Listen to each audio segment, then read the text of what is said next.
Hi friends, ನಮಸ್ಕಾರ. ನಿಮ್ಮ ನೆಚ್ಚಿನ ಲೆಸ್ಲೀಸ್ ಆಲ್ ಇನ್ ಒನ್ ಚಾನಲ್ಗೆ ನಿಮ್ಮೆಲ್ಲರಿಗೂ ಆತ್ಮೀಯವಾದ ಸ್ವಾಗತ. ಇವತ್ತಿನ ಸ್ಪೆಷಲ್ ಆದ ರೆಸಿಪಿ ಮಟನ್ ಕರಿ. ಸಿಂಪಲ್ ಆಗಿ ಫ್ರೆಶ್ ಆಗಿರುವಂಥ ಮಸಾಲಾನ ಯೂಸ್ ಮಾಡಿ ಹೇಗೆ ಟೇಸ್ಟಿಯಾಗಿರುವಂಥ ಮಟನ್ ಸಾರನ್ನು ಮಾಡೋದು ಅಂತೇಳಿ ತೋರಿಸ್ಕೊಡ್ತಾ ಇದ್ದೀನಿ, ಬನ್ನಿ. ಜವಾರಿ ಬೆಳ್ಳುಳ್ಳಿನ 2 ಮುಷ್ಟಿಯಾಗುವಷ್ಟು ತೊಗೊಂಡಿದ್ದೀನಿ. 2 ರಿಂದ 3 ಇಂಚಷ್ಟು ಶುಂಠಿನ ತೊಗೊಂಡಿದ್ದೀನಿ. 1 ದೊಡ್ಡ ಈರುಳ್ಳಿನ ತೊಗೊಳ್ತಾ ಇದ್ದೀನಿ. 2 ದೊಡ್ಡ ಟೊಮೆಟೊ ಹಣ್ಣನ್ನು ತೊಗೊಂಡಿದ್ದೀನಿ. ಈಗ ಮಸಾಲೆನ ಹಾಕೊಳ್ಳೋಣ. 6 ರಿಂದ 7 ಲವಂಗನ ತೊಗೊಂಡಿದ್ದೀನಿ. ಹಾಗೆ ಚಕ್ರ ಮೊಗ್ಗಿನಲ್ಲಿರುವಂಥ 2 ದಳನ ಹಾಕ್ಕೊಳ್ತಾ ಇದ್ದೀನಿ. 1 ಏಲಕ್ಕಿ ಕೂಡ ಹಾಕ್ಕೊಳ್ತಾ ಇದ್ದೀನಿ. ಹಾಗೆ 1 ಇಂಚಷ್ಟು ಚಕ್ಕೆ ಕೂಡ ಹಾಕ್ಕೊಳ್ತಾ ಇದ್ದೀನಿ. ಅರ್ಧ ಟೀ ಸ್ಪೂನಷ್ಟು ಸೋಂಪನ್ನ ಹಾಕ್ಕೊಳ್ತಾ ಇದ್ದೀನಿ. ನೆಕ್ಸ್ಟ್ ಈಗ ಇದನ್ನೆಲ್ಲವನ್ನು ಚೆನ್ನಾಗಿ ಫೈನಾಗಿ ರುಬ್ಕೊಂಬರ್ಬೇಕು.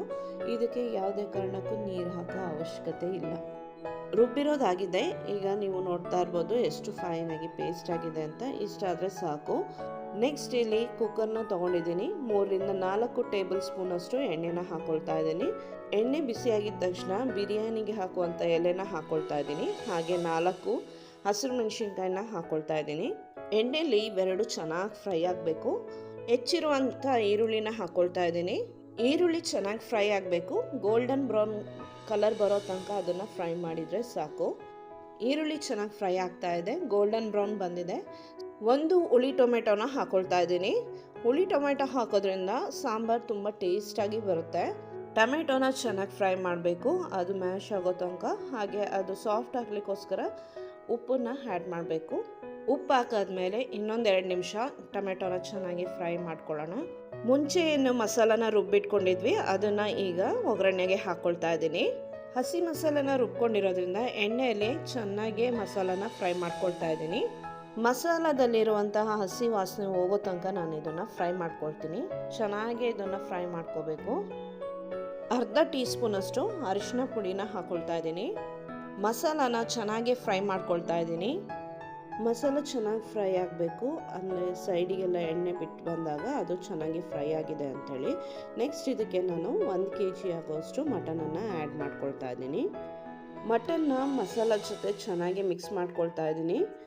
5 ರಿಂದ 10 ನಿಮಿಷ ಮಸಾಲದಲ್ಲೇ ಚೆನ್ನಾಗಿ ಮಟನನ್ನು ಫ್ರೈ ಮಾಡಿಕೊಂಡ್ರೆ ಮಟನ್ ಒಳ್ಳೆ ಟೇಸ್ಟಾಗಿ ಬರುತ್ತೆ.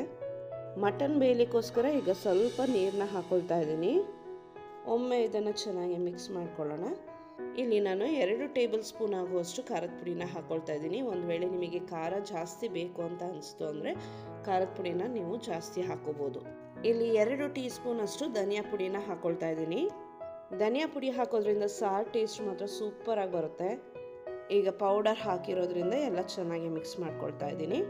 ಮಟನಿಗೆ ಸ್ವಲ್ಪ ನೀರು ಹಾಕ್ಕೊಳ್ತಾ ಇದ್ದೀನಿ, ಯಾಕಂದರೆ ಡ್ರೈ ಅನ್ನಿಸ್ತಾ ಇದೆ. ರುಚಿಗೆ ಬೇಕಾಗುವಷ್ಟು ಉಪ್ಪನ್ನ ಹಾಕ್ಕೊಳ್ತಾ ಇದ್ದೀನಿ. ಒಮ್ಮೆ ಇದನ್ನು ಚೆನ್ನಾಗಿ ಮಿಕ್ಸ್ ಮಾಡ್ಕೊಳ್ತಾ ಇದ್ದೀನಿ. ಎಲ್ಲ ಕಡೆ ಉಪ್ಪು ತಾಗಬೇಕು ಹಾಕಿರೋದು. ಸೊ ಈಗ ನೆಕ್ಸ್ಟ್ ಇದಕ್ಕೆ ಲಿಡ್ನ ಕ್ಲೋಸ್ ಮಾಡ್ತಾ ಇದ್ದೀನಿ. ಕುಕ್ಕರ್ಗೆ 2 ರಿಂದ 3 ವಿಷಿಲ್ ಬರಬೇಕು. 2 ಕಪ್ ಆಗೋಷ್ಟು ಕಾಯಿ ತುರಿನ ಹಾಕ್ಕೊಳ್ತಾ ಇದ್ದೀನಿ. 1 ಟೀ ಸ್ಪೂನ್ ಅಷ್ಟು ಹುರಿದಿರೋ ಅಂಥ ಗಸಗಸೆನ ಹಾಕ್ಕೊಳ್ತಾ ಇದ್ದೀನಿ. ಕಾಯಿನ ಮತ್ತು ಗಸಗಸೆನ ನುಣ್ಣಗೆ ರುಬ್ಕೊಳ್ತಾ ಇದ್ದೀನಿ. ನೋಡಿ, ಈಗ ರುಬ್ಬಿರೋದಾಗಿದೆ. ಈ ಥರ ನುಣ್ಣಗಾದರೆ ಸಾಕು. ಕುಕ್ಕರ್ ತಣ್ಣಗಾಗಿದೆ. ಲಿಡ್ನ ಓಪನ್ ಮಾಡ್ತಾ ಇದ್ದೀನಿ.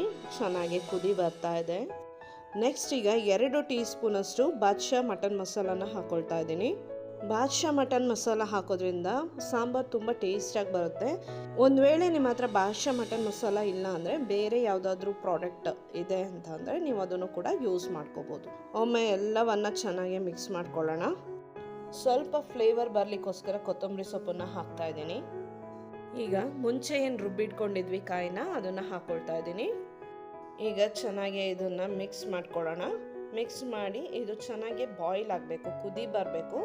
ಕಾಯಲ್ಲಿರುವಂಥ ಹಸಿ ವಾಸನೆ ಹೋಗಬೇಕು, ಅಲ್ಲಿವರೆಗೂ ಇದನ್ನು ಬಾಯ್ಲ್ ಮಾಡ್ಕೊಳ್ಳೋಣ. ಸಾರು ಸ್ವಲ್ಪ ಗಟ್ಟಿಯಾಗಿದೆ ಅನ್ನಿಸ್ತಿದೆ, ಅದಕ್ಕೆ ನಾನಿಲ್ಲಿ ಬಿಸಿ ನೀರನ್ನು ಹಾಕ್ಕೊಳ್ತಾ ಇದ್ದೀನಿ. ಕುಕ್ಕರ್ ಲಿಡ್ನ ಹಾಕಿ 2 ವಿಷಿಲ್ನ ತೆಗಿತಾ ಇದ್ದೀನಿ. ಕುಕ್ಕರ್ ಈಗ ತಣ್ಣಗಾಗಿದೆ. ನೋಡೋಣ ಹೇಗೆ ಮಟನ್ ಸಾರು ಬಂದಿದೆ ಅಂಥೇಳಿ. ಮನೆ ತುಂಬ ಮಟನ್ ಸಾರಿನ ಘಮ ಫುಲ್ ತುಂಬ್ಕೊಂಡು ಹೋಗ್ಬಿಟ್ಟಿದೆ. ತುಂಬ ಟೇಸ್ಟಿಯಾಗಿರುತ್ತೆ. ನೀವು ಕೂಡ ಟ್ರೈ ಮಾಡಿ. ಸಿಂಪಲ್ ಮತ್ತು ಟೇಸ್ಟಿಯಾಗಿರುವಂಥ ಮಟನ್ ಸಾರನ್ನ ಹೇಗೆ ಮಾಡೋದು ಅಂತ ನೋಡ್ಕೊಂಡಿದ್ದೀರಲ್ಲ ಫ್ರೆಂಡ್ಸ್. ನೀವು ಕೂಡ ನಿಮ್ಮ ಮನೆಯಲ್ಲಿ ಟ್ರೈ ಮಾಡಿ ನೋಡಿ.